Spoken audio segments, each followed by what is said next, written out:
پاکستان کے اندر ایک بلاسٹ ہوا ہے جس میں 40 لوگوں کی موت ہو چکی ہے، 200 سے زیادہ لوگ گمبھیر طور کے اوپر زخمی ہیں، 17 لوگ وہ کریٹیکل انجرڈ بتائے جا رہے ہیں جن کی کبھی بھی موت ہو سکتی ہے۔ یہ بلاسٹ خیبر پختون کے اندر ہوا ہے۔ خیبر پختون کے جو ہیلتھ منسٹر ہیں انور الحسین، انہوں نے یہ اطلاع دی ہے۔ انہوں نے کہا ہے کہ 39 لوگوں کی موت واقع ہو چکی ہے، 200 سے زیادہ لوگ گمبھیر طور کے اوپر زخمی ہیں، اور جس میں کہ 17 لوگوں کی جان بہت کریٹیکل بتائی جا رہی ہے۔ حالانکہ یہ ایک پولیٹیکلی کنونشن ہوا تھا، اور یہ پولیٹیکلی کنونشن خیبر پختون کے اندر ہوا تھا۔ خیبر پختون کا وہ علاقہ جو افغانستان کی بارڈر کو ٹچ کرتا ہے وہاں پہ ہوا تھا، اور ایک بلاسٹ وہاں پہ ایک پولیٹیکلی کنونشن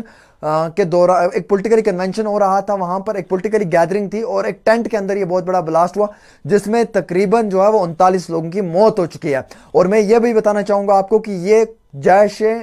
علماء اسلامیہ ایک تنظیم، ایک آرگنائزیشن بتائی جا رہی ہے جس کا ایک کنونشن ہو رہا تھا۔ اسی پارٹی کے جو لیڈر ہیں ان کی موت بھی واقع ہو چکی ہے۔ حالانکہ یہ بھی بتایا جا رہا ہے کہ اس میں ISI کا ہاتھ ہو سکتا ہے، اور دوسری طرف سے یہ بتایا جا رہا ہے کہ یہ طالبان اٹیک کروا سکتا ہے، کیونکہ یہ جو JUI تنظیم یا آرگنائزیشن پولیٹیکلی بتائی جا رہی ہے، اس کا یہ کہا جا رہا ہے کہ یہ پاکستان کی ملٹری کے ساتھ مل کر کام کرتی تھی، پاکستان کی ملٹری کو فائدہ پہنچاتی تھی، اور اس کے ساتھ ساتھ پاکستان کے اندر جو ہے وہ باقی بڑی پولیٹیکل پارٹیز۔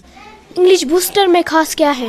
یہ انگلش اسپیکنگ کورس پر مبنی اردو اور کشمیری ترجمے کے ساتھ ساتھ ایک کنورسیشن کتاب ہے۔ بچوں کو رٹا لگا کر یاد کرنے کی ضرورت نہیں، بلکہ انٹریکشن سے ہی ان کی اسپیکنگ ایبلٹی بوسٹ ہوتی ہے۔ اس میں وہی کنٹینٹ ہے جس کا ہم ڈیلی لائف میں استعمال کرتے ہیں۔ کلر پرنٹنگ کے ساتھ ساتھ 3 زبانوں میں گرامر ہے۔ اگر آپ اس کتاب کو منگوانا چاہتے ہیں تو دیے گئے نمبر پر رابطہ کریں۔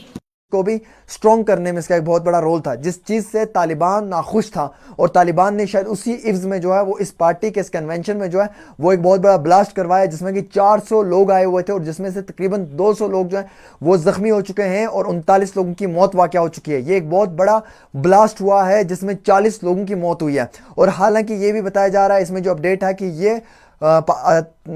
خیبر پختون کا علاقہ بتایا جا رہا ہے، اور وہ علاقہ جو کہ طالبان کے ساتھ بھی جڑتا ہے، وہ علاقہ جہاں پہ طالبان کی بھی نظر ہے، اور وہ علاقہ جو افغانستان کے بارڈر کو ٹچ بھی کرتا ہے، اور شاید اس لیے ایسے علاقے کو جو ہے وہ طالبان گھیرنے کی کوشش کر رہا ہے۔ اور جب بھی وہاں پہ کوئی پولیٹیکل بڑی کنونشن پارٹی کوئی بھی کرواتی ہے، کنونشن ہوتا ہے، تو اس میں اس طریقے کا جو ہے وہ ہمیشہ کبھی نہ کبھی جو ہے وہ اٹیک ہو جاتا ہے۔ اس سے پہلے پشاور میں اٹیک ہوا، پھر لاہور میں اٹیک ہوا، اور ملتان میں اٹیک ہوا، اور اب جو ہے وہ اٹیک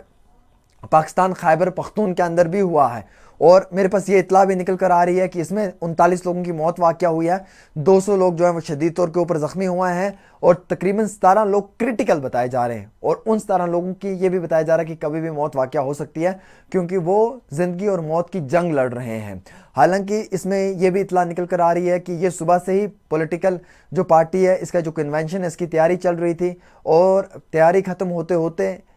پارٹی جو ہے اور ان کی جو یہ پوری تیاریاں ہیں وہ تو پہلے سے کروا دی گئی تھی، لیکن جو سپیچ ہے وہ ختم ہوتے ہوتے ہی یہ بلاسٹ ہوا، اور اس کے زد میں ایک لیڈر بھی ان کا جو ہے وہ تنظیم کا مارا گیا ہے۔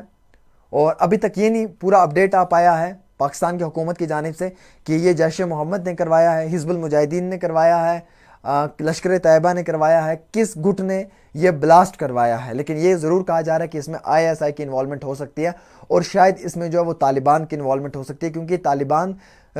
کی جانب سے بھی کروایا جا سکتا ہے۔ افغانستان کی لائن آف کنٹرول والے علاقہ یہ خیبر پختون کا بتایا جا رہا ہے، جہاں پہ ایک بہت بڑی پولیٹیکلی گیدرنگ ہوئی تھی، اور جس میں صرف 400 لوگ آئے تھے۔ اب آپ دیکھ سکتے ہیں پاکستان کے کتنے بد سے بدتر حالات ہیں، پاکستان کس طریقے کے حالات کے ساتھ لڑ رہا ہے۔ اور دکھ اور افسوس کی بات تو یہ ہے کہ پاکستان کے اندر جو نہتے لوگ ہیں، جو شریف لوگ ہیں، جو معصوم بچے ہیں، ان کی جانیں جا رہی ہیں، انہیں بھی جو ہے وہ اپنی درندگی کا نشانہ بنایا جا رہا ہے، انہیں بھی جو ہے وہ اپنی پولیٹکس کا نشانہ بنایا جا رہا ہے، انہیں بھی جو ہے وہ اپنی کرسی کا نشانہ بنایا جا رہا ہے، اور ان کے خونوں کے ساتھ بھی جو ہے وہ ہولی کھیلی جا رہی ہیں۔ اب آپ سمجھ سکتے ہیں کہ پاکستان کے اندر نہ مسلم، نہ ہندو، نہ سکھ، نہ عیسائی، کوئی بھی انسان سیف نہیں ہے۔ اور جو لوگ پاکستان کے گنگان گاتے ہیں انہیں یہ سمجھنے کی کوشش کرنی چاہیے کہ پاکستان جو ہے وہ صرف کرائم کے لیے، وہ صرف آتنکواد کے لیے، وہ صرف الگاواد کے لیے، وہ صرف ایک بہت بڑے ISI گٹ کو چلانے کے لیے ہی بنا ہے۔ باقی وہ development, study, health, education sector میں بالکل فیل ہے۔ اور ایسے حالات میں اگر آپ یہ سمجھ سکتے ہیں کہ پاکستان کے اندر یہ چیزیں ہو سکتی ہیں تو پاکستان کے مختلف علاقوں میں بھی ہو سکتی ہیں، اور کتنے سارے معصوموں کے ایسے ہی جان گئی ہے۔ پشاور میں ایک بلاسٹ ہوا تھا اسکول میں، کتنے سارے بچے مارے گئے تھے، اور وہ تمام کے تمام نہتے تھے، شریف بچے تھے، انوسنٹ بچے تھے، ان کے خونوں کے ساتھ بھی جو ہے وہ پاکستان کی حکومت نے کھیلا ہے۔ تو آپ سمجھ سکتے ہیں کہ پاکستان کے اندر حالات بد سے بدتر ہیں، اور خواتین و حضرات مجھے یہ کہنے میں دو رائے نہیں ہو سکتی ہے کہ پاکستان آج کی ڈیٹ میں واحد ایک ٹیررزم کنٹری بن چکا ہے، جس میں صرف ٹیررزم ہی ہے، اس کے سوا کچھ نہیں ہے، اور اس کے سوا وہاں سے آپ کچھ ایکسپیکٹ بھی نہیں کر سکتے ہیں، کیونکہ ٹیررزم ہی پاکستان کے اندر ہے، اس کے سوا کچھ نہیں۔ آج خیبر پختون میں 40 لوگوں کی موت ہوئی ہے، 200 لوگ گمبھیر طور کے اوپر زخمی ہوئے ہیں، 17 لوگ کریٹیکل انجرڈ بتائے جا رہے ہیں۔ اب آپ سمجھ سکتے ہیں کہ وہاں پہ کون سیف ہے، نہ مسلم ہے، نہ ہندو ہے، نہ سکھ ہے، نہ عیسائی ہے، وہاں پہ کوئی سیف نہیں ہے۔ ایون کہ وہاں پہ اگر کوئی جائے گا بھی تو اپنے جان کے ساتھ کھیلے گا، اور اس کی جان کے ساتھ کھلواڑ ہو سکتا ہے، وہاں کی منسٹری بھی یہ کہتی ہیں، اور اسی لیے ابھی وہاں پہ کارڈن کر دیا گیا ہے۔ لائن آف کنٹرول کا علاقہ جو ہے اس پورے کے اوپر جو وہ ریڈ الرٹ کر دیا گیا ہے، اور خیبر پختون کے انٹری ایگزٹ پوائنٹس کو جو وہ کلوز کر کے وہاں پہ سچ کارڈن جاری کر دیا گیا ہے، اور معلوم کیا جا رہا ہے کہ اس پولیٹیکلی پارٹی کے کنونشن میں یہ بلاسٹ کس نے کروایا ہے اور کروانے کا مقصد کیا ہے۔ فی الحال وہ اپڈیٹ بھی آپ تک پہنچانے کی کوشش کریں گے۔